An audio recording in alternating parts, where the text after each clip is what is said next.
வகை இருக்கும். அவங்களுக்கு பதிலாக அந்த ஆவணங்கள்ல பார்த்தோம்னு சொன்னா மாணிக்கத்தால் என்ற சொல்லாடல் தேவரடியார்களை குறித்து நிற்கிறது. மாணிக்கத்தான சொல்லாடல் காணப்படுகிறது.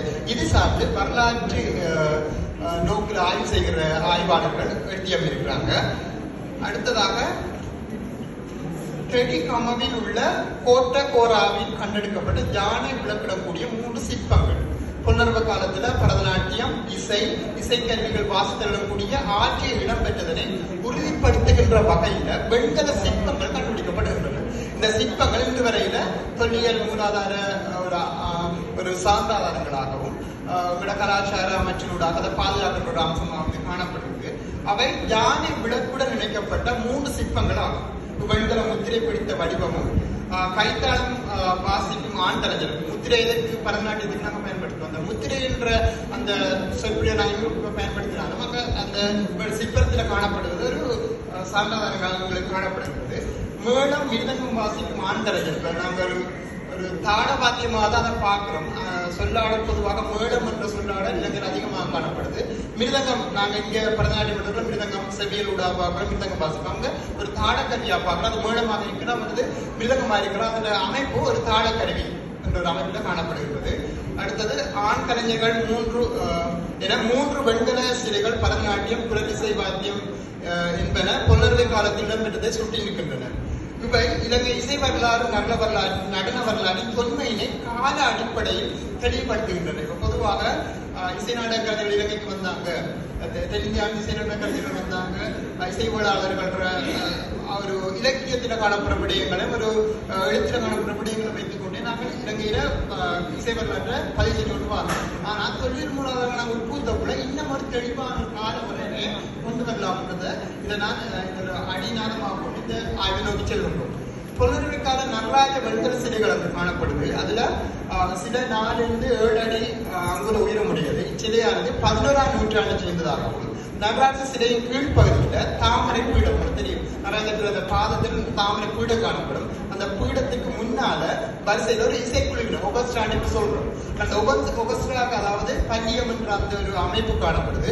அதுல கைத்தாளம் வாசிக்கிற பெண் கலைஞர், சங்கு வாசிப்பவர், புல்லாங்குழல் வாசிப்பவர், மேளம் வாசிப்பவர், கைத்தாளம் வாசிக்கின்ற ஒரு புரிதறிவர் என பல்லிய வாத்திய இசைக்குழுவினர் காணக்கூடியதாக உள்ளது.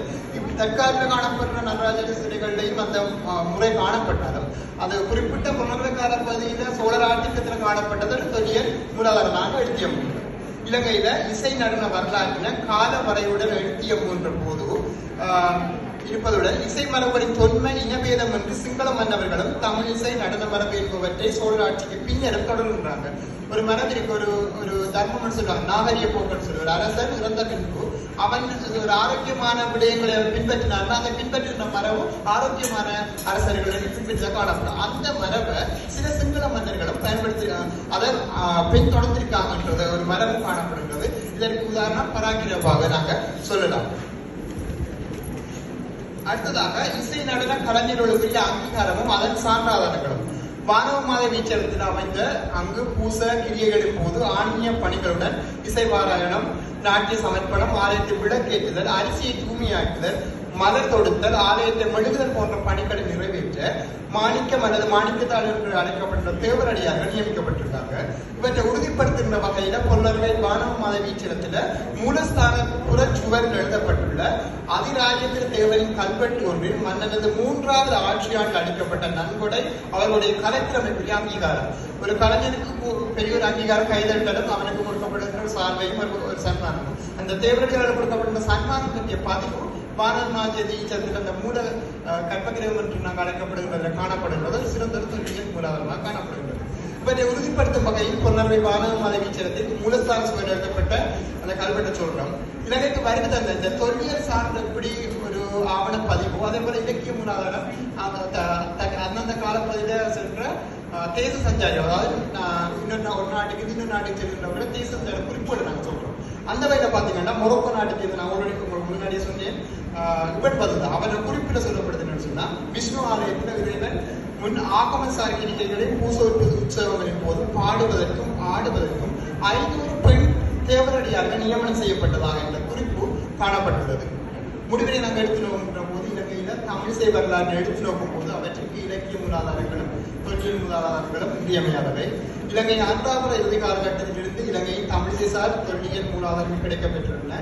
இந்த போதிலும் பொன்னர்வை தலைவராக கொண்டு சோழர்கள் ஆட்சி அமைத்த போது அதிகமான தென்னிந்திய கலாச்சாரம் இலங்கையில் ஊடுருவியவர்கள் திராவிட கட்டிடக்கலை, சிற்பக்கலை, தமிழிசை மரபு, நடன மரபு என்பனவும் வளர்ச்சியடைந்தன. இலங்கையின் தமிழிசை மரபின் மூலவேராக தேவரடி அணியமனம் காணப்படுகிறது. இவ்வாறு இந்தியாவில் தஞ்சை பெருங்கோயில பிரதேஸ்வரர் கோயில் ஒரு கல்வெட்டு அவங்களுக்கு இவ்வாறு சந்தனம் வழங்கப்பட்டதற்கு ஒரு அடித்தளம் இவ்வாறு காணப்படுகிறது. அதை ஒட்டியதாக மாணவ மதவீச்சனம் ஒரு சார்ந்ததை ஒரு தெளிவான ஆதாரமாக கொள்ளலாம். தமிழிசை தொடர்பான தொழில் சார்ந்த கொண்டு இலங்கையில் தமிழிசை வரலாற்றின் தக்க சான்றுகளுடன் ஒழுங்குமுறையில் எழுதவும் தமிழிசையின் உண்மை பரிணாம வளர்ச்சி என்பவற்றை தொகுத்து ஆவணப்படுத்தவும் ஏதுவாக இருக்கும் என்பதை இந்த ஒரு ஆய்வு கட்டுரை ஒரு கையேடாகவும் எதிர்காலத்திலே இது தொழில் சார்ந்த ஆய்வு செய்ய சார்ந்த மாணவர்களுக்கு இன்னொரு அமையும் என்று கூறி வாய்ப்புக்கு நன்றியை கூறிக்கொண்டு விடைபெறுகின்றேன்.